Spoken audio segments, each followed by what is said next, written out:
It's time for the Prophecy Pulse podcast, tuning in to heaven's end time signals with your host, Nick Johnston of Never Unprepared Ministries.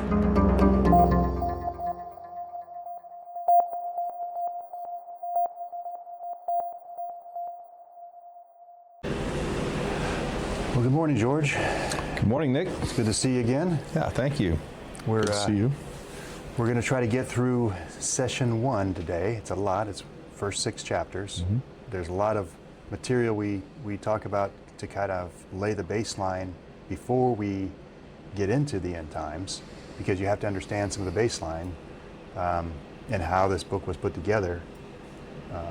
First, it helps you understand why the different steps happen. So, how have you been? Been well, thank you. Yeah, it's been a few weeks. It's good to see you again, and thank you for inviting me and including me. This is a fun project. Yeah, I think it's really good. You seem to have a good personality. You seem to have a good chemistry here, and I'm excited about doing this and getting something out there for people to refer to, because I'm going to start I've already had three long classes on it. I'm going to start a brief class in March, and that'll give people, if they have more questions, something to refer back to. Mm-hmm. So that's what I'm hoping we're attempting to do here. Well, good. I thought I would just walk through the pages rather quickly and point out some things that stuck out to me, and maybe ask you to speak a little further on some of those things that I've highlighted. Yeah. And we'll just see how it goes. Yeah. We'll play it by ear. I like that. So, just beginning in the first chapter, one of the things I noticed, you say that there were lots of authors writing about the end times, and the theme was always the same: watch for the warning signs, and then there would be a catching away of the saints, and then the wrath of God would break loose on the rest of the unfortunate, unsuspecting, and unbelieving world. I think that's a common interpretation of the end times, and I noticed as I read a little further, you mentioned many people thought that the end times were only pertaining to those who would be left behind. And who did they apply to? According to many authors that you had read, once the tribulation began, the Christians would be gone. So that's one of the first things that stuck out to me. That's not necessarily the case, is it? That's right. It's what I've always believed, because I had read that so many times, that the Christians will be gone at the very beginning, and so anybody left is going to have to become a Christian on their own, because what Revelation is reaching for, or not reaching for, addressed to, are the Christians that are alive at that time. Well, how are you going to become a Christian if all the Christians in the world are gone? Who's going to proselytize? Yeah. And there's a theory that's been propagated, I guess it's fairly recently, that the 144,000 sealed Jews are called super evangelists. There's nothing in Scripture that supports that. I think it's something they, because the 144,000 sealed Jews are ushered away, led away, and hidden for the whole time, the last 3.5 years, and then they're brought out personally out of hiding from Jesus at the end, brought to Mount Zion. So they're not super evangelists. They're in hiding. They're being protected. So they're not going to be evangelizing. There's no Christians to evangelize. Who's going to evangelize all these people that have become Christians? Because we see millions upon millions. And during a time of tribulation, when survival is your main point, your main goal, I don't see that there's any logic to that, let alone scriptural basis. And my book basically gets into when that catching away occurs, and it's not at the very beginning. Fascinating. And you mentioned that you put together a timeline chart. This is no small timeline, is it? No, it would be difficult to put it up here. Yes, it would stretch the whole way and then some. And it really does. It's I think if you look at the number of columns I've got, I'm at like 52 columns. Yeah, but Yeah. there's details. You have the big pieces, and Yes. then within those big pieces, they trigger littler pieces. Right. So, like when the abomination of desolation occurs, which is at the 3.5 year point in the middle of the 7 years, that triggers a whole bunch of things that happen. It's just hard to put in a timeline. You call that your big picture. Yes. You ask the question, why does there have to be a great tribulation at all? Right. And I guess we'll Yeah. pursue that a little further as we go down. I'm moving to chapter 2, and you mentioned that God inspired 36 different writers across 1,500 years to explain different pieces of the end times using perplexing imagery, like beasts and horns and horses and goats and locusts and dragons, mountains, and a multitude of other symbols.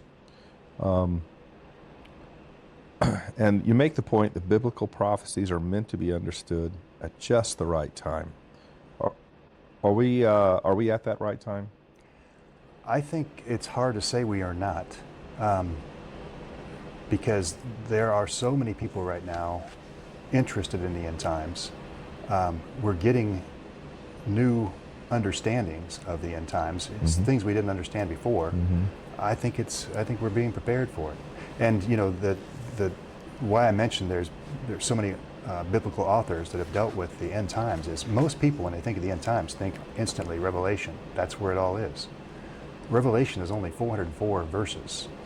There's 31,100 and some verses in the Bible, and there's only 404 addressed at the very end.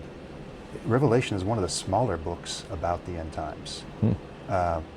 Believe it or not, the one that has the most information about the end times is the book of Psalms.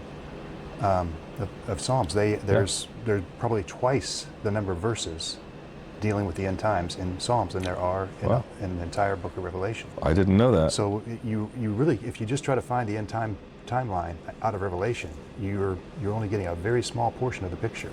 That's why this book brings in all the Old Testament verses that are applicable. Ezekiel and Daniel and Joel, and Job and even Obadiah and Micah. They have tons of stuff that are important. I mean, people don't think about the minor prophets, but the minor prophets are called prophets because they're prophesying. Yes. Some about Jesus, some about the first coming, and some about his second coming. So that was a great effort on your part to flesh those out, and then to put them in the right proper order in the timeline. And that was the key. Is why does this stuff have to happen? And to understand what the 7 years, what's going on in the 7 years, you have to understand why. This is not just God doing something. Okay, I'm going to set aside 7 years to put trials and travails on the earth. No, it's to bring to completion a whole era, a whole process. And until you understand that he's bringing to completion a process, you won't understand why the 7 years has to occur. And it all has to do with free will, but we can get to that at some point. I know it's going to pop up here soon. The end of your chapter 2 says one of the most pivotal questions is, when does the wrath of God actually begin? That's right. And I think, speaking for myself, I've largely overlooked the book of Revelation most of my life because I found the imagery was difficult. Also, I presumed I would be long gone before it became applicable. But I think you make the point that it's applicable partly just because we don't know when it's going to happen. It's applicable because we need to be ready. That's right. And we need to share the gospel. We need to have that sense of urgency. That Need it's to right have that around sense of urgency, right yes. around the corner. Yes. And Jesus tried to inculcate that into his disciples. This could happen at any time. You need to be ready. Right. And having that knowledge that this could be around the corner keeps you on your toes. Keeps you thinking, okay, I've got to learn more. I've got to work on my faith, work on my relationship. Yeah. And that sense of urgency, a sense of immediacy, is what helps keep people on the right path. I think so, because I think our tendency is to become complacent in many areas of our life. And One could easily be, I go to church on Sundays. I tithe. I'm kind to my neighbors. And maybe I'm doing enough. Maybe I'm going to get there. Maybe I'm doing enough. But I can see the wisdom in keeping some of the end times hidden, particularly the details, to keep us on our toes, to keep us Always looking. always ready. That's right. Yeah, like the virgins. That's right, the 10 virgins. Yeah, the 10 That's virgins. Right. 5 of them were ready, 5 of them weren't. That's right. That's right. And Yeah. the ones who weren't, they didn't get in.